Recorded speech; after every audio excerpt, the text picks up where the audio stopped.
छत्तीसगढ़ में Congress party BJP से कहीं मजबूत है, इसमें कहीं कोई दो राय नहीं।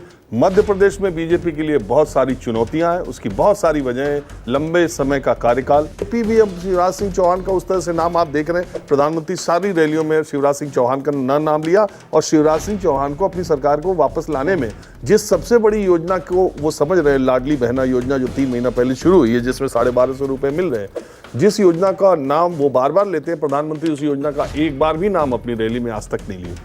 तो मुझे ऐसा लगता है कि मध्य प्रदेश में बीजेपी के लिए चुनौतियां। दूसरी तरफ आप देख ही रहे हैं कितने नेता हैं। नरेंद्र सिंह तोमर को जिस सीट से टिकट अनाउंस किया गया, 12 दिन हो गए, अभी तक आज तक वो प्रचार करने नहीं गए, अपने जिले में ही नहीं गए। राजस्थान जैसा आप कह रहे हैं कि 135, 40, 45 सीटें बीजेपी को, ऐसा जमीन पर बिल्कुल मुमकिन दिखाई नहीं देता है। उसकी वजह साफ है, वसुंधरा राजे को आप चाहे जितना नकारिए, वसुंधरा राजे एक फैक्टर राजस्थान में होगा जो 15 दिन बाद पता चलेगा। नमस्कार दोस्तों, स्वागत है आपका सच की आवाज में। जिस तरह से अभी विधानसभा चुनाव होने हैं 5 राज्यों में, जिसको लेकर तनातनी जारी है, और वहीं पर न्यूज चैनल्स में भी यही बहस जारी है कि आखिरकार इन 5 राज्यों में क्या प्रधानमंत्री नरेंद्र मोदी का चेहरा काम करेगा, क्या प्रधानमंत्री नरेंद्र मोदी का जलवा कायम रहेगा या फिर कांग्रेस बाजी मार जाएगी, क्योंकि मुख्य भिड़त इन दोनों के बीच में ही है। और अब रही बात जिस तरह से एबीपी न्यूज के सी वोटर का सर्वे आया है,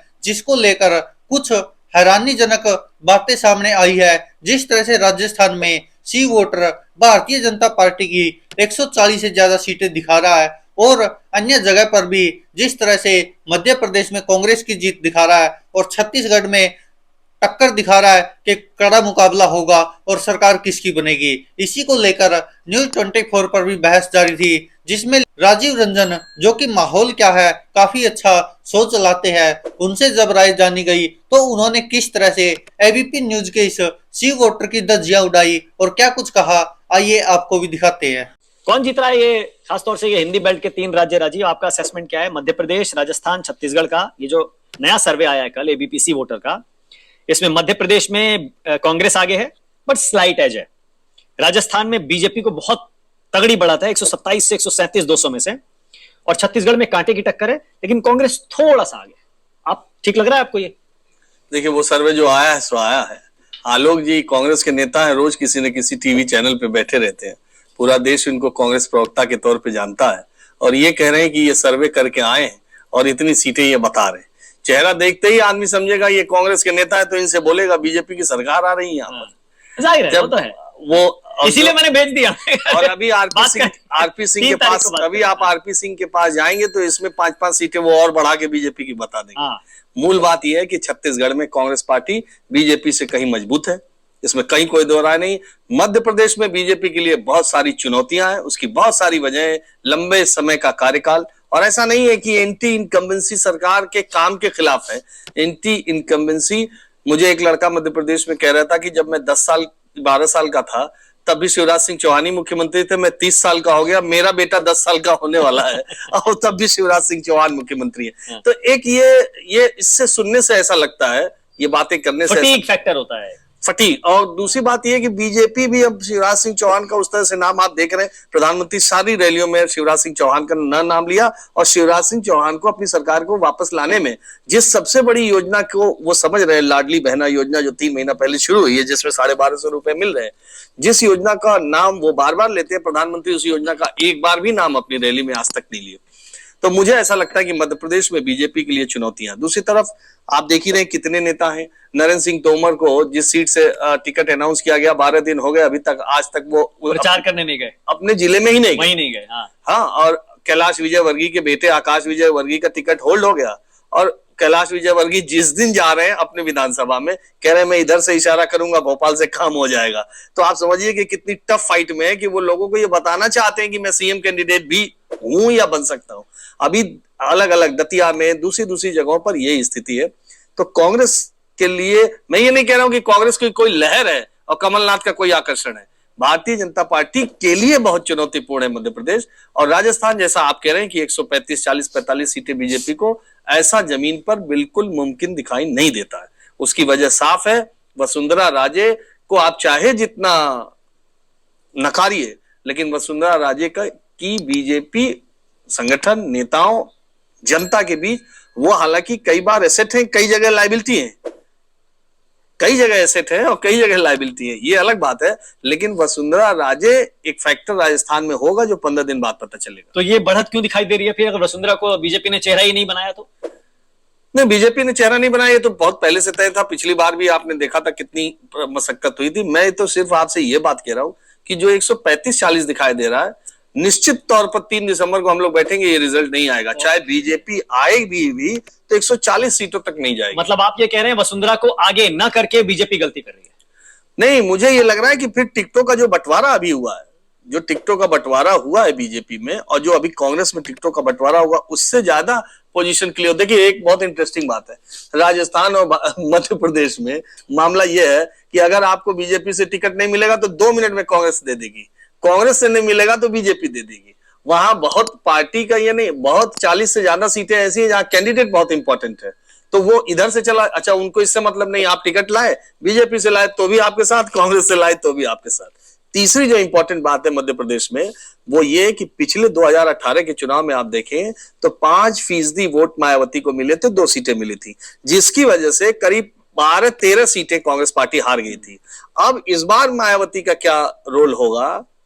5% मत मिले थे, आप देखिए वोट परसेंटेज के हिसाब से कांग्रेस को बीजेपी से कम वोट मिला था, सीटें ज्यादा मिली थी, लेकिन 5% बीएसपी ले गई, जिसकी वजह से कांग्रेस को 14-16 सीटों का, लोग कहते हैं कि 12 से ज्यादा, 1.5 दर्जन से कम, दर्जन से ज्यादा सीटों का नुकसान कांग्रेस को हो गया। तो बीएसपी का क्या रोल होगा, यह भी बड़ा इंपॉर्टेंट है मध्य प्रदेश के लिए। छत्तीसगढ़ में मैं देख रहा हूं कड़ी टक्कर, अचानक एक सर्वे दिखाने लगा। इससे पहले तो हम मानते थे बघेल बहुत आगे।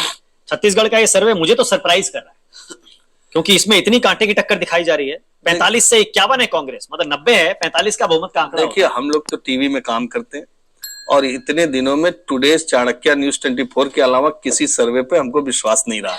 हमारा 1-2 बार गलत हो गया, अलग बात है, लेकिन बाकी सर्वे अभी आप देख ही रहे थे, चुनाव घोषित हो रहे थे 5 राज्यों के, कई चैनल दिखा रहे थे लोकसभा के। तो ये क्यों आते हैं सर्वे, कब आते हैं, इसकी टाइमिंग क्या है? इलेक्शन के पहले, अनाउंसमेंट के 2 दिन पहले आते हैं, फिर अनाउंसमेंट के 2 दिन बाद आते हैं, 10 दिन बाद कुछ और आते हैं।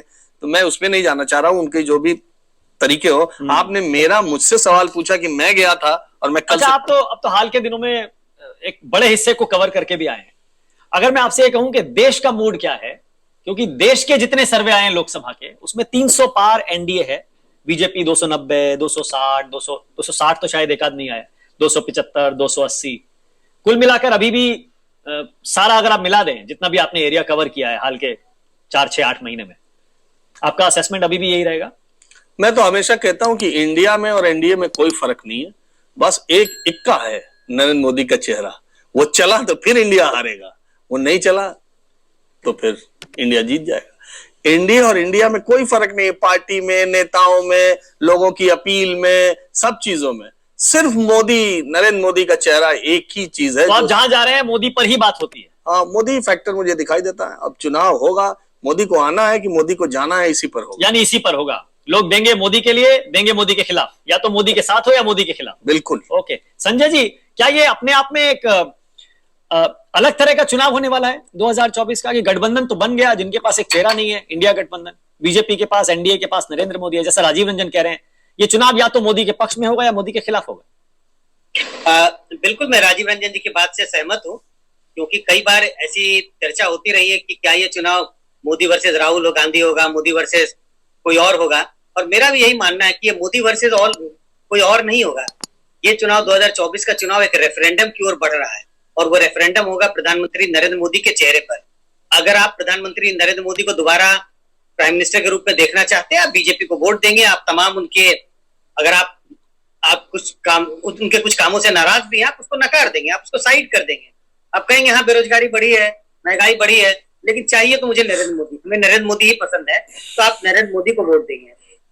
दूसरा खेमा ये है जो हर हालत में चाहता है कि भाई नरेंद्र मोदी को मुझे प्रधानमंत्री नहीं बनने देना है, वो सब जो है वो इंडिया गठबंधन के खेमे में जाएंगे।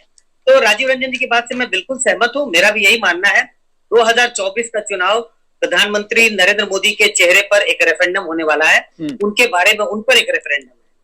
ओके, और रशीद किदवई की बात से तो आप सहमत नहीं होंगे ना? त्रिशंकु लोकसभा तो आप नहीं देख रहे हैं 2024 में? नहीं, रशीद किदवई जी कि बात का नहीं है कि उनकी बात से मुझे सहमत होना या नहीं होना। मतलब मैं अपनी तरफ से पूछ लेता हाँ, हूं। बिल्कुल, मैं अपनी तरफ से पूछ लेता हूं। नहीं, मैं समझ रहा हूँ ना, लाइटर नोट। हाँ। ऐसा नहीं है कि मुझे उनसे कोई मेरी उनसे कोई दुश्मनी है, उनकी बात से सहमत नहीं हूं। अपना अपना असेसमेंट है। हाँ। और मुझे लगता है कि हर हालत में बीजेपी अभी इस वक्त तो कांग्रेस से तो क्या है, एनडीए, अगर बीजेपी और कांग्रेस की तो तुलना की ही नहीं जा सकती इस वक्त राष्ट्रीय स्तर पर।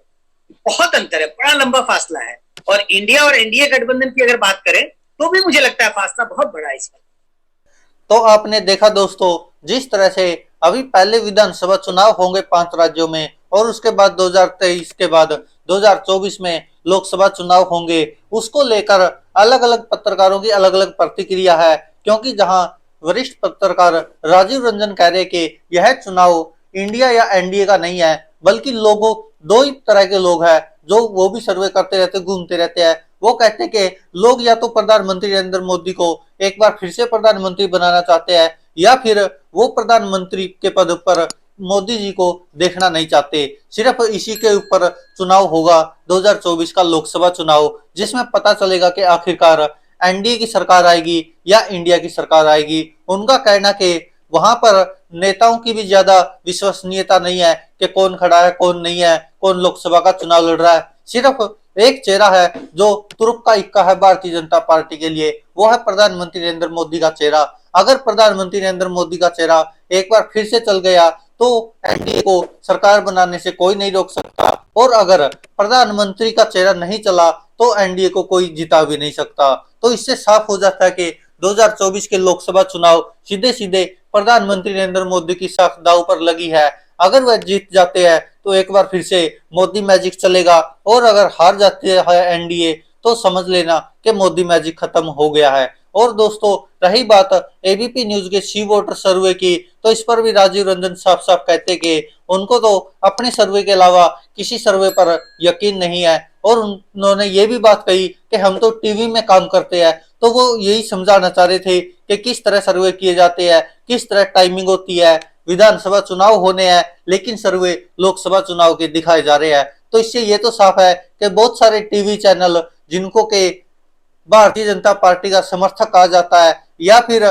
प्रधानमंत्री नरेंद्र मोदी की चमचागिरी करने वाला कहा जाता है, ये साफ साफ उनकी तरफ संदेश है कि वो चैनल किस तरह से हवा बनाने की कोशिश कर रहे हैं एनडीए की और प्रधानमंत्री नरेंद्र मोदी की। अब एबीपी न्यूज के सी वोटर ने जो सर्वे किया है उसकी कितनी सच्चाई है वो तो करने वाले जानते हैं, या फिर इन जैसे टीवी चैनल्स के पत्रकार तो अच्छे से जानते हैं कि कैसे सर्वे किए जाते हैं और उसके कैसे परिणाम दिए जाते हैं। और जिस तरह से ओपिनियन पोल आते हैं वो भी बहुत बार गलत साबित होते हैं, एग्जिट पोल होते हैं वो भी बहुत बार गलत साबित होते हैं, और कहीं कहीं कुछ जगह पर ऐसा हो जाता है कि वो सही भी साबित हो जाते हैं। दोस्तों, आप क्या कहते हैं इस पर अपनी राय कमेंट बॉक्स में जरूर दीजिएगा। धन्यवाद दोस्तों, देखते रहिए सच की आवाज।